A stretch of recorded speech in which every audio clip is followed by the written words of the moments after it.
2024-এ আমাদের দেশের কিছু নিচু অঞ্চল, বিশেষ করে ফেনী এবং নোয়াখালীতে ভয়াবহ বন্যায় প্লাবিত হয়েছিল।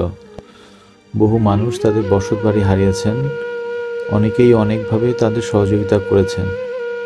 কিন্তু কিছু মানুষ তাদের পরিবারের মাথা গোঁজার এক টুকরো ঘরটা হারিয়ে এখনও অনেক কষ্ট করছেন। অনেকের মাঝে নোয়াখালীর শাহাবুদ্দিন ভাইও একজন। প্রচণ্ড ঠান্ডায় শিশু সন্তানসহ কষ্টের দিন অতিবাহিত করা শাহাবুদ্দিন ভাইয়ের ভাঙা ঘরটা ঠিক করে দেওয়ার জন্য আমি চেষ্টা করছি। তার 27 ফুট বাই 17 ফুটের টিনের ঘরটি তৈরি করে দেওয়ার জন্য প্রায় 3 লক্ষ টাকার প্রয়োজন হতে পারে। আপনিও আপনার জাকাতের কিছু অংশ পাঠিয়ে এই মহৎ কাজের সাথে যুক্ত হতে পারেন। গত বছর আমরা এক স্বামীহারা মা তার 3 সন্তান নিয়ে যেন কারো কাছে হাত পাততে না হয় তার জন্য একটি অটোরিকশা কিনে দিয়েছিলাম।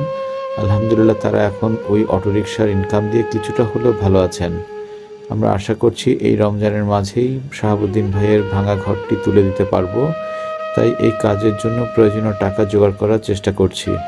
যারা এই কাজে অংশগ্রহণ করতে চান তারা আমার সাথে যোগাযোগ করতে পারেন।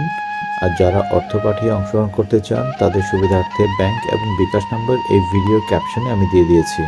আর যারা অর্থ দিয়ে সহযোগিতা করতে পারবেন না তারা অন্তত দোয়া করবেন যেন আমরা ওনার পরিবারের জন্য ঘরটা সুন্দরভাবে বানিয়ে দিতে পারি। ভালো থাকবেন। আল্লাহ হাফেজ।